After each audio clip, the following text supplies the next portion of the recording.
Utility Warehouse, UW, have done an amazing amount, really, really fast, to technologically enable us to share screens, to do appointments, to be able to do our business. And actually, for the people who are dipping their toes in the water and doing those appointments, they're finding it really, really easy. The thing that's changed completely is finding new prospects, meeting new people, and actually starting those conversations. All the traditional ways that we've used in the past are gone. What would you suggest, and what are other network marketing companies out around the rest of the world doing to enable their partners to be successful? Well, there's two things. To get a customer every day, it's really not hard. All you'd have to do is ask maybe 2 people this, 3 people at the most. Here's the first simple sentence, no matter where you are. And the sentence would be, does it make sense? And when you say, does it make sense, in case you're writing this down, what do you think most people are going to think already? If you're a green personality, you're already going, oh, yeah, great, great. But every personality says, yeah, I'm a sensible person. I'm not an idiot. So if you start off by saying, does it make sense? They are already saying yes before we've even finished the sentence. So it gives us an advantage. So we're going to say, does it make sense to lower your bill? Now you could say lower your utility bill, lower your electric bill, lower your gas bill, lower your boiler insurance bill, lower, whatever. Does it make sense to lower your bill? And what kind of idiot would say, no, I want to keep it high? So it's a no-brainer. And then you put a comma in, and then you use these 2 magic words. And this forces them to take action now and use these magic words. You're going to say, instead of. All right. Didn't you have that already this morning? Instead of keeping it high. So if you just do that one sentence and said it 3 times a day, at least one person would say, I'm not an idiot. Of course, I want to lower my bill instead of keeping it high. You have a customer a day. And you can do the math with the Quip program, and you can say, man, they're going to be so excited when they see the cashback card, and oh, there's a chance to get a car and everything else. So just that one little tiny sentence would be all anybody would need to get one volunteer every day to be a customer. And you say, all right, but now I can't go out, and I can't be in the in front of Sainsbury with a Winna Mini, and I can't go out and meet people in person. So here's what I asked people. I said, when you had to talk to one of your friends that didn't live really close to you, what'd you do? Well, I called him, okay? Or message him, or we chatted on Facebook Messenger. Oh, okay, got it. So with this pandemic thing and everything, that'd be the same, wouldn't it? Yeah. Yeah, exactly the same. I said, so what's different with this pandemic and everything? They said, well, everything really is the same except, oh, wait. They will be more motivated to lower their bill. I said, yeah, so it's probably pretty good. They're going to be more motivated to lower their bill. And then, you know what? It's probably pretty good because they're going to be thinking, yeah, I need more money. I'm going to be more open-minded. And, it's going to be a whole lot better because, I'm stuck at home, so I might as well listen to you. I can't say I don't have any time anymore. And, here's what's going to be awesome, is when they go back to work and get back in traffic and drive to a job they hate, they're going to be thinking, that staying at home thing was pretty good. Yeah, I think I could work out of my home. That'd be awesome. So, I don't know. This is just about the best thing ever for our business. I mean, it couldn't get any better than this other than being able out to talk to people in person at the moment, right around the house. But, all right, so we can't talk to people right around the house unless we're, 3 feet away or 6 feet away. They can still hear us. But for now, I mean, everybody's home. Everybody has time in their hands. Everybody's going to hate going back and sitting in their office or going to work 8 hours and then commuting back home and spending all that money on gas. They're going to hate this. So this absolutely if we want to look at it this way, it's pretty good. Now, we could look at it negatively too, like, well, I can't talk to my neighbor. I give up. Life is over. But, you know, we have a choice in how we look at it. And I know everybody here on this call is positive, or else you wouldn't even be on this call. So we don't have to look at it that way. But look at the advantages we have. And just that one simple sentence in a message, or just talking to somebody, if we knew nothing else in that book, nothing else about how to sell or close, we would have volunteers. So this absolutely is easy. It's totally win-win. I just can't imagine anybody saying, no, I would like to keep a higher bill. Yep, yeah, I think that'd be good. You know, these people have serious psychological damage. This is not our job. You know, we need to find a psychologist or something, or maybe their mother dropped them on the head. We don't really know what happened, but all we have to do is just say, does it make sense to lower your bill instead of keeping it high? I mean, we could have said, you know, doesn't it make sense to have 2 paychecks every month instead of trying to get by on one? That is such a simple way. And then people say, well, what do I do next? Well, I guess help them get their lower bill. And say, yeah, but I can't get distributors. I don't know how to sign them up. And you say, well, after you show them about their lower bill, you might say, are you going to enjoy having all this extra money? Yeah. I'm just curious. Are you a jerk? I said, no, I'm not a jerk. I mean, would you tell your mother that she could save money, or keep letting her pay the higher bill? No, I would tell her. So you would tell your mother. Yeah, okay. Would you tell your best friends, or would you continue letting them be ripped off? Well, guess I'd tell my best friends, and maybe a few other friends. All right. So you're not a jerk.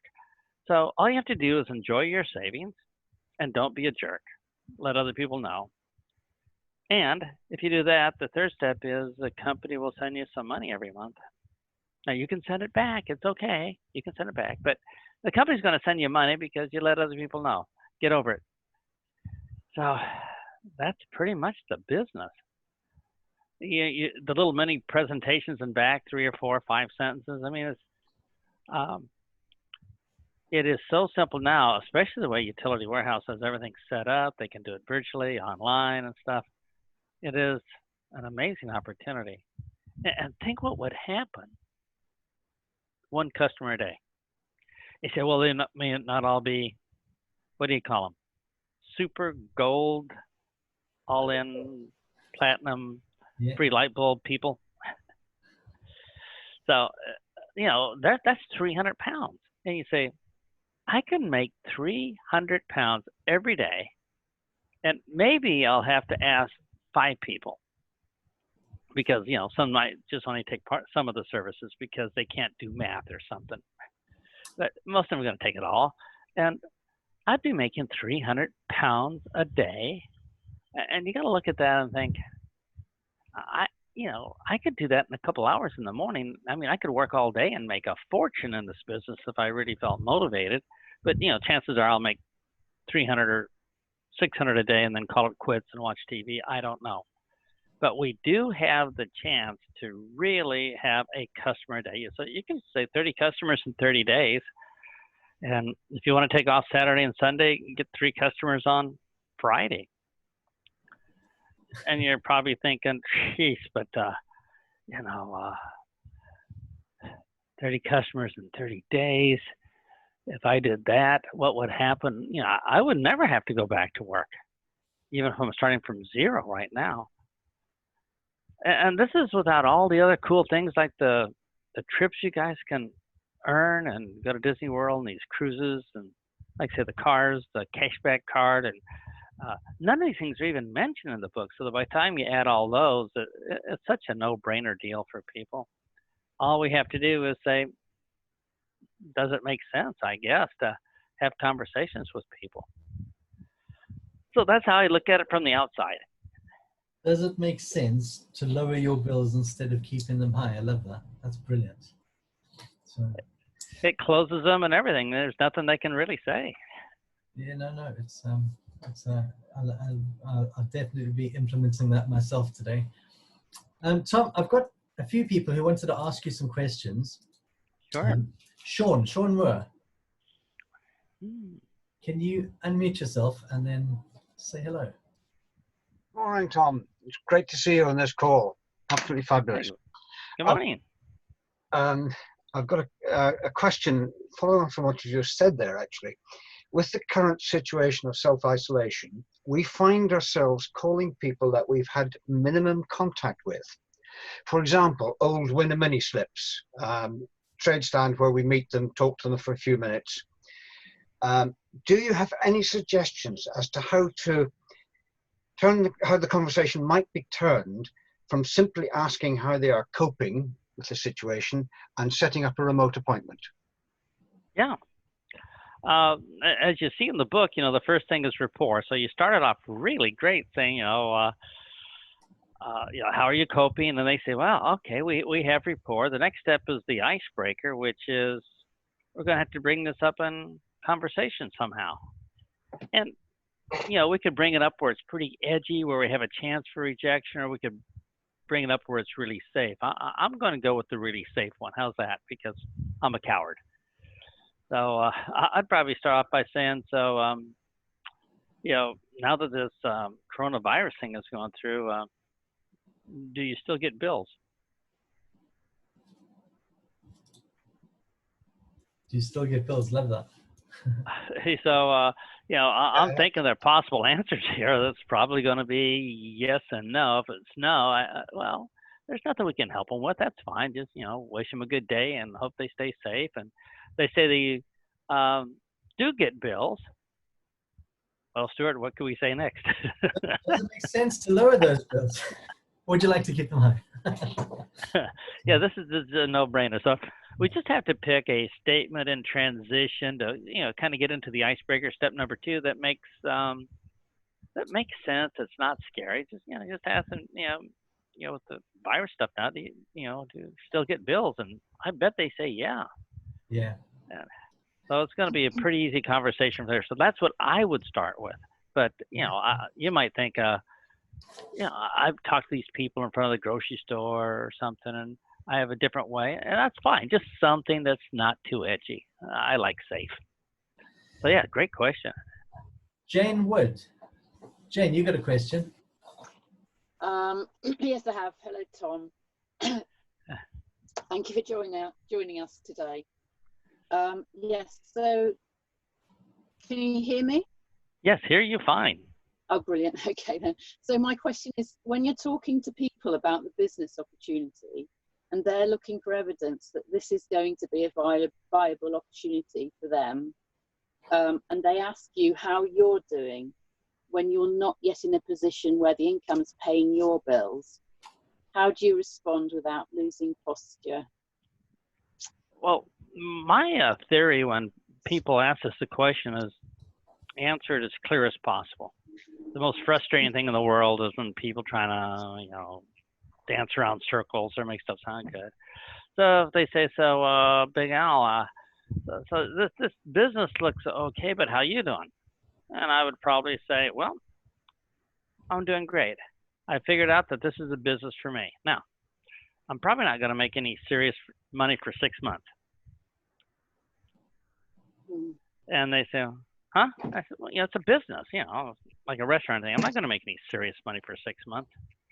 I'm learning how to do it and, lining up customers. So I haven't made anything yet. Just going to make some serious money in 6 months. The only thing I really wanted to know from you was, at the end of 6 months, I'll be making some serious money, and I'm going to probably take a trip to the Canary Islands, at least a week holiday. I think I deserve it after all this. And my only question was, do you want to build the business with me at the same time so we can go to the Canary Islands together, or would you rather leave me a postcard so I can just, send you a postcard from the Canary Islands when I get there? And just leave it like that.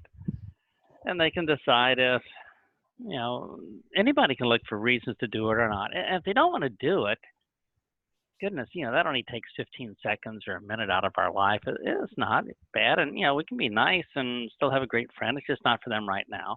And it only took a minute. We still have 59 more minutes left in this hour. You know, not everybody's going to be rich and retired. You know, quite a few of them are going to say, no, money right now is a pretty good idea. Let's talk.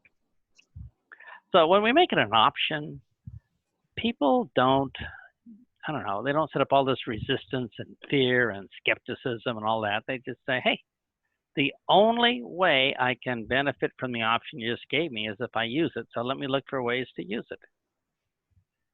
And it's kind of a different mindset than when we try to sell somebody. It feels like it's being pushed.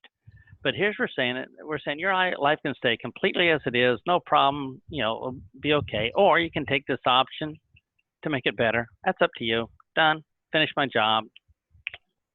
And they say, wow, no pressure. That's really nice. You gifted me an option, and I could take it or not. And if we do that, some magical things happen. Based upon brain neuroscience, is people make up their yes or no decision before we've started talking. And people say, how is that possible? Because, you know, I got these great words like, does it make sense to lower your bill instead of keeping it high? I got those words ready. I said, well, they might have made up their minds even before you got there. I said, well, how is that possible? So when we're small, Mother would look her head inside our bedroom door to check on us, and we would quickly look up and down her face to see if we can pick up any visual clues if she's going to be upset or happy. So what humans do in our mind is, if we were cavemen, we'd meet a stranger out in the woods, and we would look at them over pretty good, like, are you going to kill me or not? You know, we have to make this judgment, this is going to be good or bad.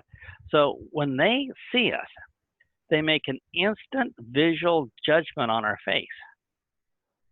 And they make a judgment on our tone of voice, our body language, and our microfacial expressions. And this all happens before we've said our first word. Now, to prove this, how many people here have seen somebody coming toward you and you just knew they were a salesman? You could just tell that in their face. Body language, their microfacial expressions, we just know.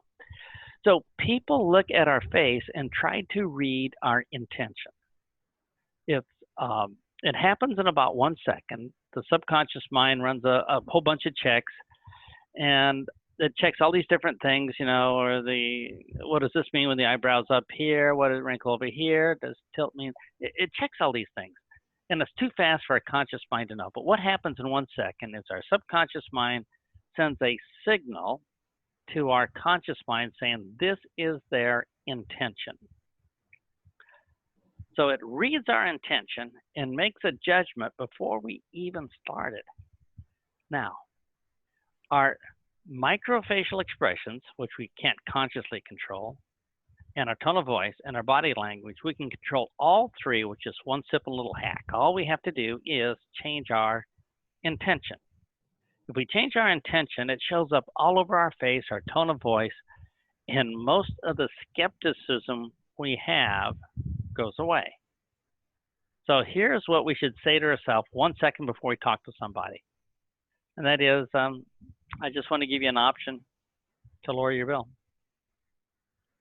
And that'll show up all over our face. They'll read that. It's magical to people who don't know, but you know, science has proven this, has it all documented, but you don't need to read all that boring stuff. The bottom line is, people read our face to figure out yes or no before we said our first word. And that's why when we do something like just sending a text message or Facebook message, it's not as powerful as when they can look at you like on a screen like this or in person. We could transfer so much more feeling, information, security, just by them looking at our face. So if we just think, I'm here to give them an option that they can take or not. Everything in our face and our tone of voice changes just enough where they pick it up and they're on our side of the table right away. And you don't get the skepticism, the negative comments, the fear of it's a pyramid, or don't try to sell me, let me make up stupid objections to push you away. All we have to do is have one thought, and that is, I just want to give you an option where you can lower your bill. just think that, and everything's automatic. It's just unbelievable. Thanks, Tom. Like that. Last question is from one of your biggest fans over here. It's Emma Sullivan. There you go. Say hello, Emma. Hi. How are you, Tom? All right? Very good. Not at Express Day, obviously, but I know. If I was there, I would give you a hug, which I know you love. We're not allowed to do that anymore, all right? Yeah, thank you for taking the time to be with us today. It's just mad. As I said, you know, massive fan of this book. It was really, really a light bulb moment for me reading this book. It's been amazing. And it just, I know there's a few new people on here who haven't had the pleasure of meeting you as yet. So, you know, you have answered it a little bit already, but, you know, why do we have that fear of picking up the phone? You know, I've been in the business now for 10 years and I've been, you know, following you and reading your stuff and you know, that fear can creep in. And how do we really overcome it? What is the best way to just, you know, just get over that fear? It'll never go away. Yeah, I've had it for 49 years. I'm phonophobic, afraid of the phone, but I can tell you how to lessen it. We lessen it by not having an agenda. If our agenda is to call them up and try to sell them, that agenda just seeps into the tone of our voice or something that it just ruins it. But if our agenda is, I'm just going to give you an option, it lessens that fear a lot. So here's what I would do. You know, we have all these people want to talk to about the business. And instead of talking to about the business, maybe this is a little bit more comfortable. What we want to do is say, no, I don't want to talk to them about the business. I don't want to do that because it scares them. It's, you know, I just want them to, even if they don't get involved, just save money on their bill. Have that in our mind.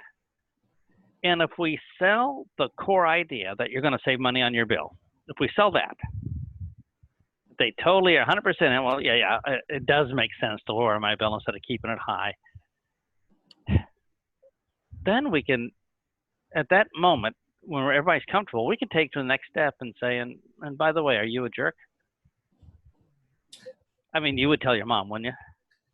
Or, you know, she might cut you out of the will if she found out you withheld that for 5 years. And they'd laugh. And would you tell your best friend? Or would you let your best friend overpay? Okay, just curious. You know, as long as you're going to tell them, if you want, the company can send you money every month for doing it. You know, that's up to you. You can send it back or don't accept it, or you could take it. I don't know how you feel about that. Well, that'd be okay. Well, now we can talk about the business. But the business seems safer, and it makes so much more sense if they're 100% sold on the initial thing of the option of making the bill lower. So you got to get that in their mind where it's just a no-brainer. It's going to happen automatically, total belief.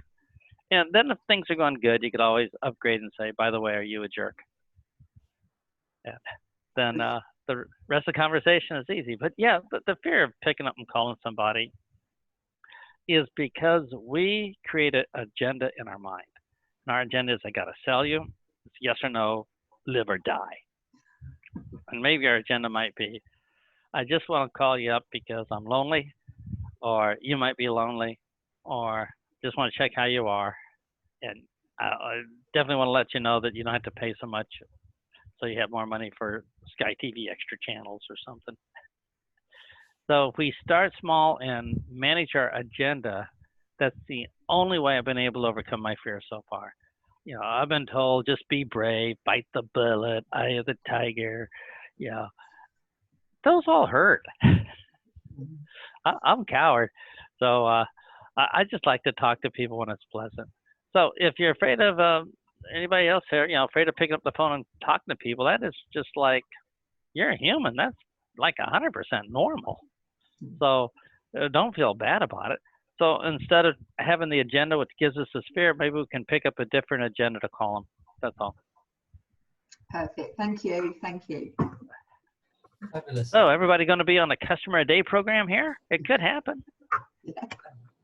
Do you know the most exciting thing watching our teams and when we have our team meetings together is seeing people dipping their toes in the water, trying it, and realizing they can do 3, 4, 5 appointments a day, whereas they never felt that was possible because they'd have to drive there, drive back, and all the other stuff around it. So yeah, I think you're spot on. It certainly, it's a mind shift to actually go out and make it happen, but it's definitely possible. Well, I remember years ago, I'm at this might be 5, 6 years ago. It's one of your express days, and I was out, talking to the folks because it's really boring backstage after you get full of eating. So I was out there talking to them, and some person said, "Yeah, I got this appointment set up. It's going to be a week from Tuesday." And I'm thinking, week from Tuesday? What are you going to do between now and a week from Tuesday?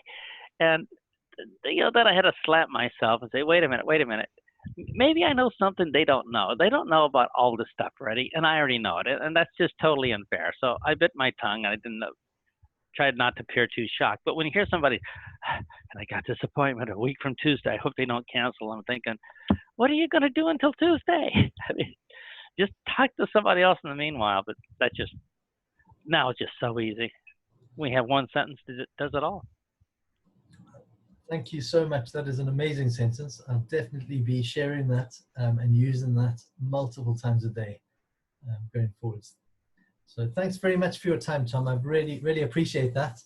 And it's awesome that you've joined us. And I hope Wes will invite you along to talk on one of his fireside Sunday night chats soon to the whole network, who can obviously are maybe working and doing other things at the moment. Yeah, I see you had Art. Art will give you the big picture. That's for sure. I'm kind of a small picture guy, what to do. But Art has the big vision, the big dreams. That's pretty cool. So, hey, thanks for inviting me this morning. And I hope everybody gets your customer today, or maybe 3 or 4 appointments a day. Thank you. Thanks, everybody. Thank you for joining me. Have a great day.